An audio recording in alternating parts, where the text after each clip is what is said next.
Yeah, hello. Hello, everybody. Christian Ballard here with Ballard Sports Media here, coming at you with the episode of the Foul Out. Been a couple weeks since I have done an episode. For some reason, it feels like a Tuesday, but it's a Monday. Yesterday was Sunday. Episode 4 of the Foul Out probably should be somewhere with like episode 5 or 6. But pretty busy week last week. Had family visiting and everything. As you can see at the bottom of the screen, we're going to be talking about the 2020 season preview.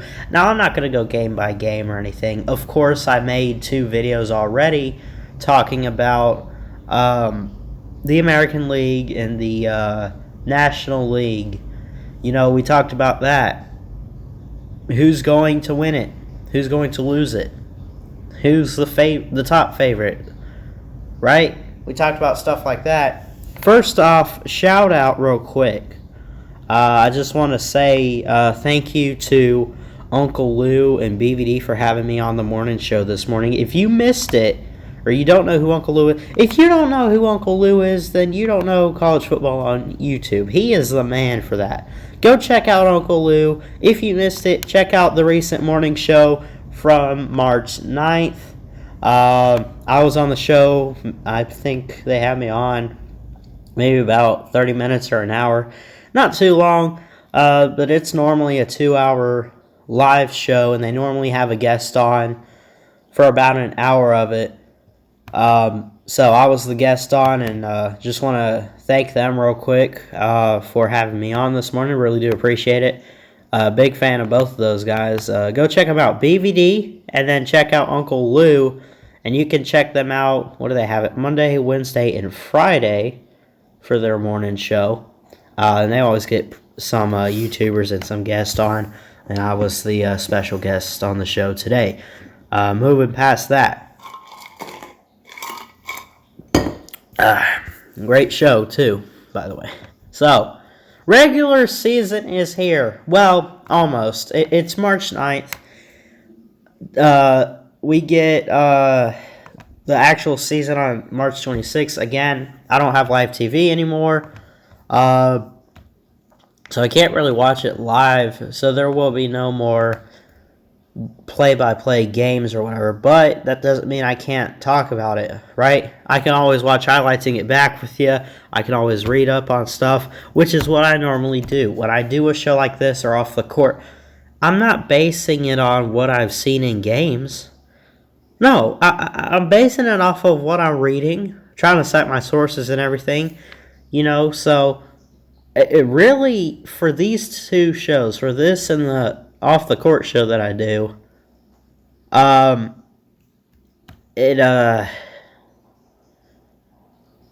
lost myself there a little. Hold on. I don't need live TV and live sports for it. I don't. But anyway, so regular season is coming up March 26th. It's about, was it now, 17 days away, I think. Spring training, that's still going on until then.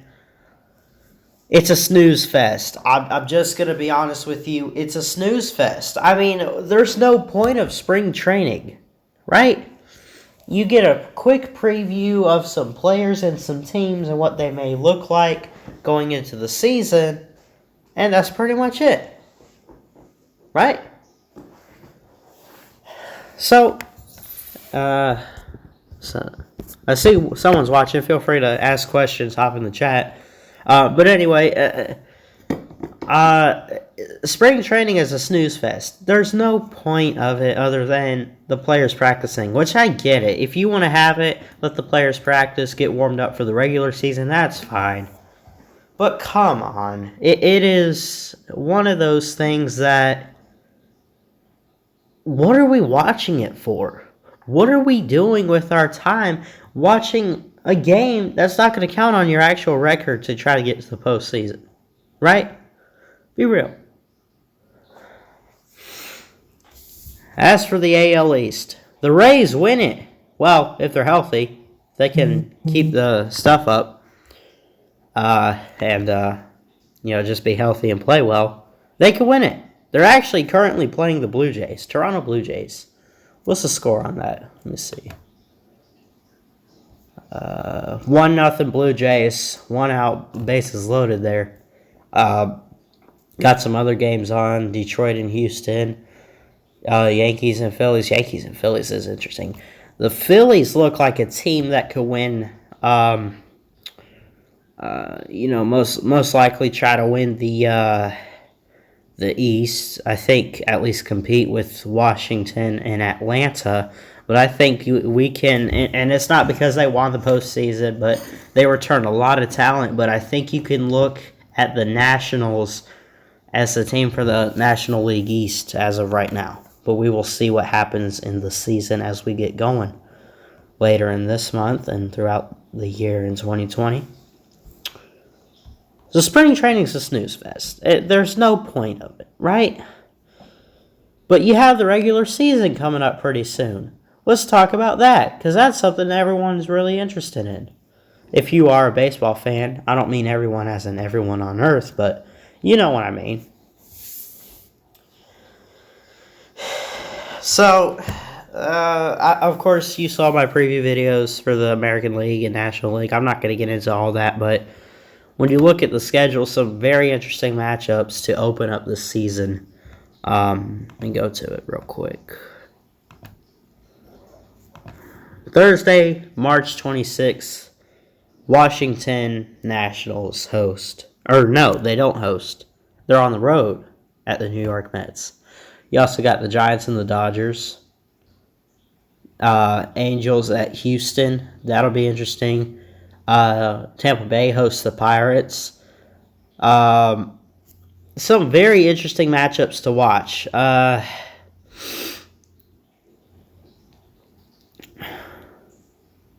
So you look at that, and then you have some more games. Let's see. Pittsburgh at Tampa Bay again on the 28th. And it looks like a lot of these games to start the season, teams will do this in baseball. They play the same team like it's a series, like a postseason series. The Tampa Bay Rays are at the Pirates, home against the Pirates, at the Pirates, home. And it's a series. It's a continuation, if you want to call it that. And it really starts to get that way throughout the season. And I think that it, what's up, Gator Hater? Says, what's up, LuTube Star? Thanks for tuning in to this show and that show. As Uncle Lou says, in addition and to, yeah. What's up, Randall Anderson? Talking about some matchups in the MLB at the start of the season, and it looks like my Tampa Bay Rays right now playing the Toronto Blue Jays, getting their butts kicked 5-0. That's great. But so anyway, you look at it, and there's some interesting matchups, and again, it kind of starts out like it's a series, like they would do for the postseason. The Rays are going to play this team 3 days in a row this week. Same time or different time, right? You have stuff like a doubleheader where they play the same team back-to-back in one night or whatever it might be. Maybe it's like, what do you call a doubleheader? 2 games at once. Or back-to-back, but maybe it's different teams. But so there's there's some interesting matchups to start the season. Tampa Bay, they don't have it that easy. When you look at the regular season, just let me pull theirs up. I brought it up before.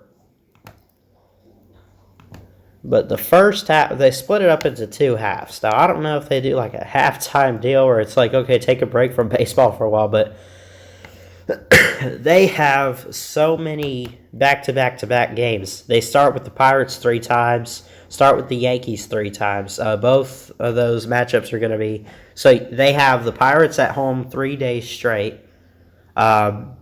Or, well, actually, it's not really 3 days straight. They have March 26th, 28th, and 29th. 3 days straight, and the next week, 30th of March, March 31st, and April 1st. April Fools. So they play the Yankees. Fixing to go back to work. Wanted to say you did a great job on the morning show. Really enjoy it. Thanks, Randall. I appreciate that. So they play 3 straight against New York, 3 straight on the road at Texas, 3 straight at Boston, 4 straight at Cleveland. It is not that favorable of a schedule in the first half of the season. I could go on. But it's one of those that it's not that favorable for them, right? So when you look at it like that, and it's normally like that for everyone in the MLB, they play like a little series to start the season out, the first half of the season, and then which they kind of do it all throughout, but here or there, it's like they'll only play a team once or twice, right? But anyway. So there's that. Now we get into the juicy stuff. Speaking of juice. Talk about juiced up. The Astros are cheaters. Of course we know that. We've been talking about that. We've been hearing that crap. We've been hearing, the Astros are cheaters. Let me put this up on the screen, though. Let's see.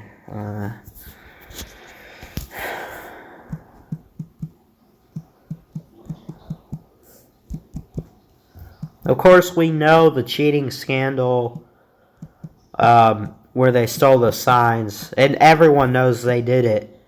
It's not even... am I spelling this right?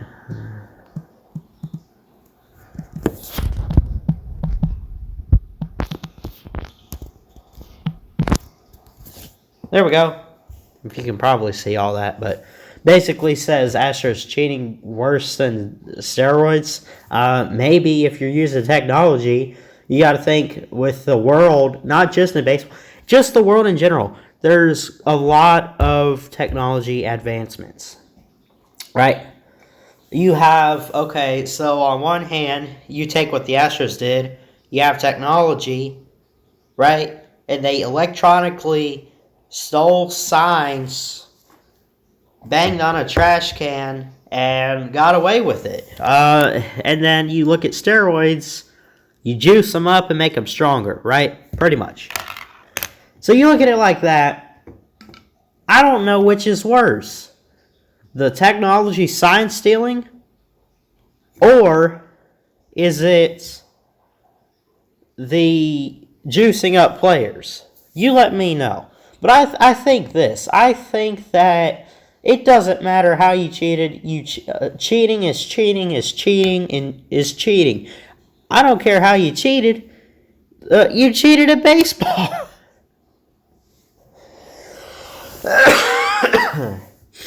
I mean, man. But I'll tell you this. As far as cheating goes in sports, man, you cannot get any dumber than the Patriots. The Patriots had to get film on the Bengals. Let's step away from baseball for a second. Let's go to football. Let's talk about the Patriots and how big cheaters they are. They got film of the Bengals practice to try to cheat for an upcoming matchup. The Bengals are terrible. The Patriots, who are supposedly the best dynasty in the NFL, one of the best teams in all of sports, wins a Super Bowl every other year. Tom Brady, Bill Belichick, Julian Edelman. You need film on a team that's tanking, right? I mean, cheating in sports is ridiculous. With technology, with getting film and sound and everything like that. And it's not like, listen, If anyone should have been cheating at that moment, talking about the Bengals and the Patriots, the Bengals should have been cheating. Big money. What are you talking about? You talking about I'm a bit confused on what you're talking about when you say big money, Gator hater. Fill me in on that a little bit. But anyway, cheating in sports, and you really don't see it a whole lot in basketball, but you're seeing it in baseball. You see it in football. Paying referees, getting film, getting audio, and it's like all of these great teams in sports, and I know it's really only been the Astros or the Patriots, but I just have a feeling there's going to be a trend, with all these great teams, and they're just going to keep going, and they're going to keep trying to cheat, and it's going to get out of hand. Cheating is because of big money. Oh, okay, I see it. Yep. Listen, you gotta work hard for money, man. It doesn't come easy, but they just want to, take Bill Belichick. Bill Belichick and Robert Kraft, the owner, Robert Kraft of the Patriots, was behind all of this. The Astros were behind all of this, and they wanted to get big money for winning the World Series. Right? I mean, so, and what's the, what's that one guy's name for the Astros? Let me see.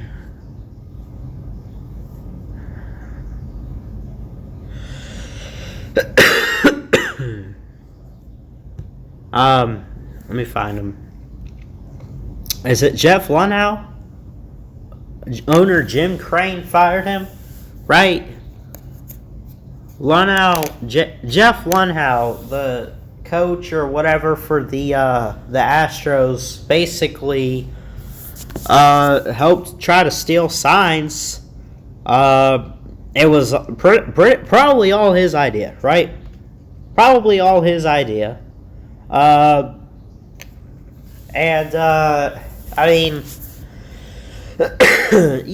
mean, cheating in sports is just getting out of hand, right? This scandal that we're seeing with the Astros, which will go on forever. I mean, this will never end, probably, right? It's, as it says right there, right down there, worse than steroids. It's ridiculous. Sign stealing, the equivalent to shaving points in basketball. Not sure. What is shaving points in basketball? Obviously sounds like a way of cheating, but I gotta look this up. If you could expand on that a little bit, Gator hater, that'd be great. Let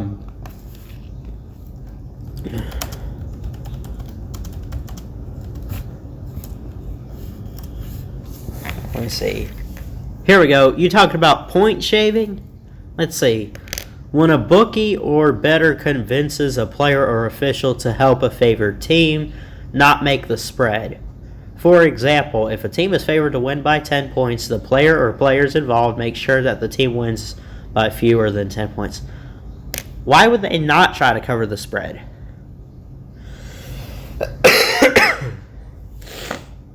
Or is it maybe the opposing team trying to get the opponent to not cover the spread? They probably pay them and say, hey, I'll give you this big money if you get less than what the spread says. Oh, the spread says you'll win by 9 points or whatever. If you could win by 7, I'll pay you $1 million or something.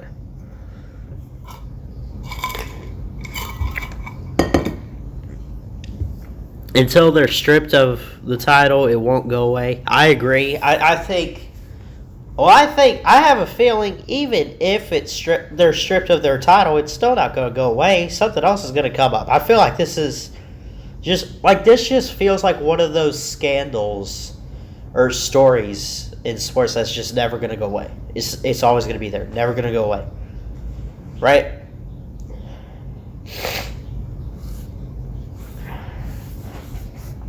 I just have that kind of feeling. It'll always be there. It won't go away.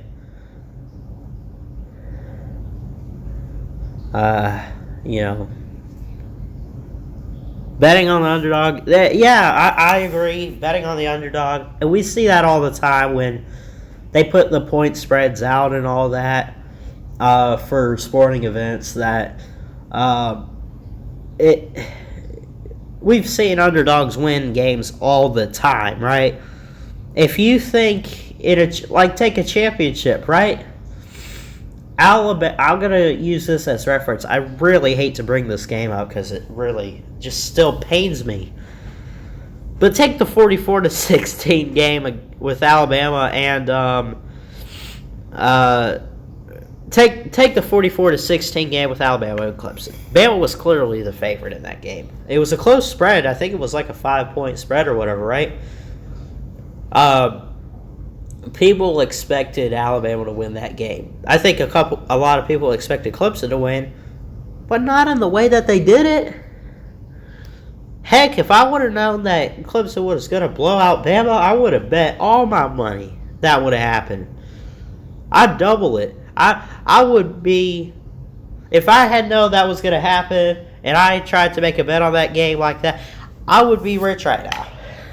I'm just saying. Yeah, probably not, but still.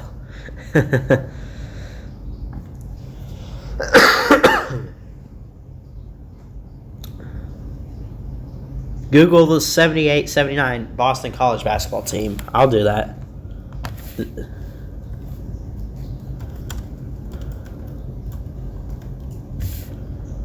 Boston College basketball. Here we go. Found the point shaving scandal. And again, this is another thing. I know this is an MLB show, but we're just going to talk about some cheating in sports. Let's do that. So I'm reading this off Wikipedia right here, which you can't always trust Wikipedia, although a lot is fact. So I'll just read what's on here. Let's see. Let's read. Scheme proposal. The scheme was conceived by Rocco Perla. Let me know if I said his name right. And his brother Anthony in Pittsburgh during the summer of '78. Perla brothers were small-time gamblers who saw the 1978 and 1979 Boston College basketball season as an opportunity to earn a lot of money. Okay. Let's see. They wanted to recruit a guy named Rick Kuhn. What? Kuhn?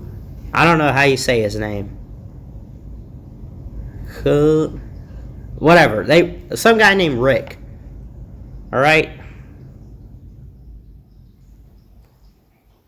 Where was I?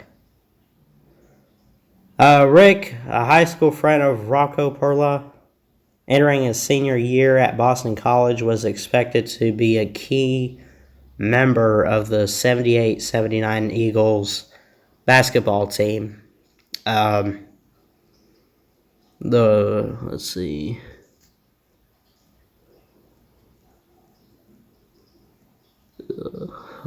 So the Perla brothers and Kuhn would select certain basketball games where they projected point spread separating Boston College from its opponent was expected to be significant. Okay. So let's see. It says, for example, if participating bookmakers determined Boston College to be an 8-point favorite in a certain game, Kuhn would be paid a bonus, usually $2,500. Wow. If they won by less than 8 points, Oh, he would be paid $2,500 if they won by less than 8 points. Okay. In addition, they were given the opportunity to bet the money they were paid and double their winnings. Okay. So, let me get this straight.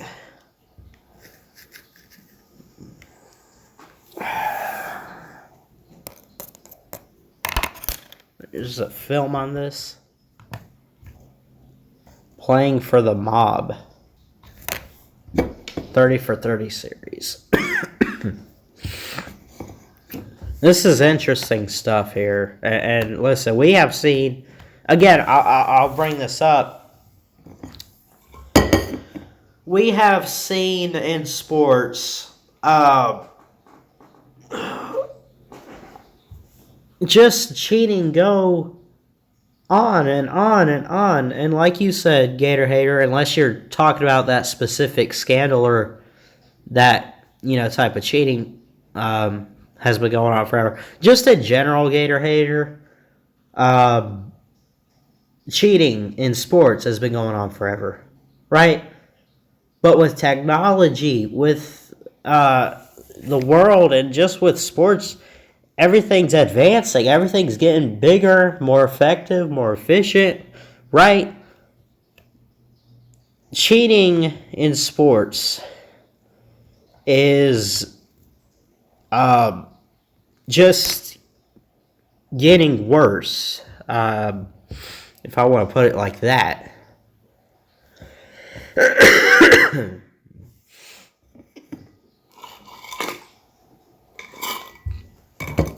So, anyway, I just, the Astros are cheaters, right? And it's like everything that comes out about this case is just dumber than the last thing, right? I don't even know where I'm at with this, where we're at with this. I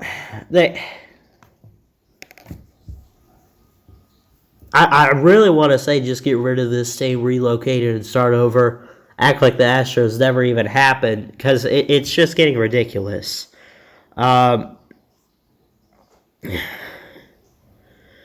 With technology, it makes it easier to cheat, but also makes it easier to be caught because it leaves a digital footprint. That is true. That is true. I think really it probably depends on what you're using, like what kind of technology, but either way, technology is technology, and people can see it and find out one way or another. That is true.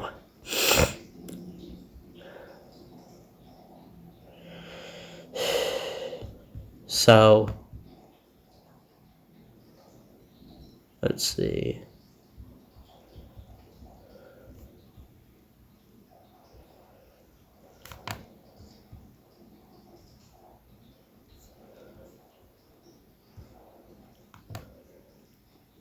So we got spring training still going on. Regular season coming up pretty soon, though. Of course, I mentioned that at the beginning. And I don't know. I don't really have a whole lot for today's show, but let's see.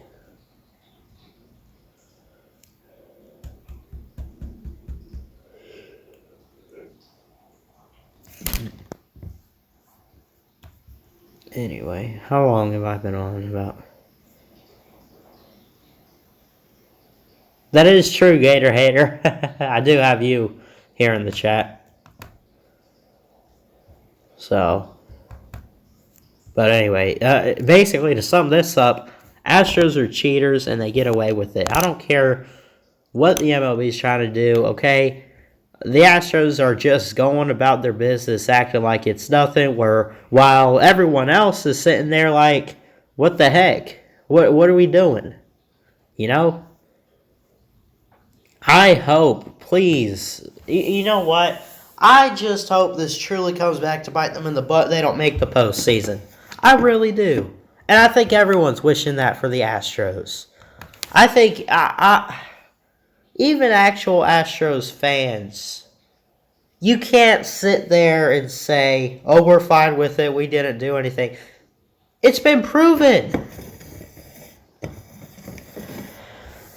This is, and again, they're saying it's worse than the steroid era because of technology and advancements and how it's easier to get away with it or whatever.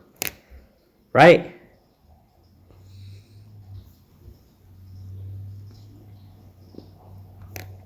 So, anyway, so so of course you guys know, some of you know, I know, I did a video, Astro fans or Tennessee fans. Delusional. Yeah. Call out BVD. All this talk he's doing. Tennessee's going 15-0. No, you're not. No disrespect to BVD. Hopefully he didn't hear that. I don't know. But anyway.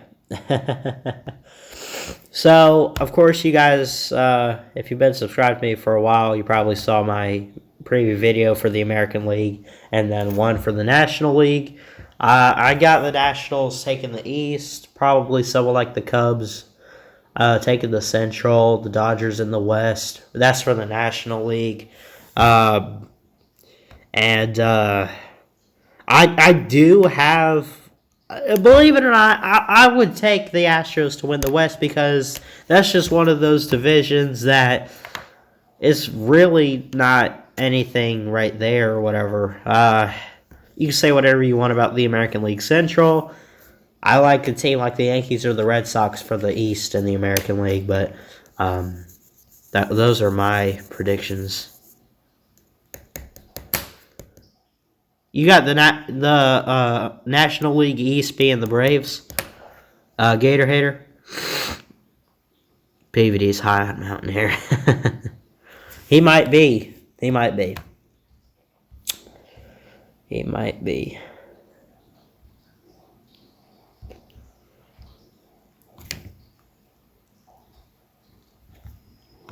So anyway, I could see the I could possibly see the Braves taking it.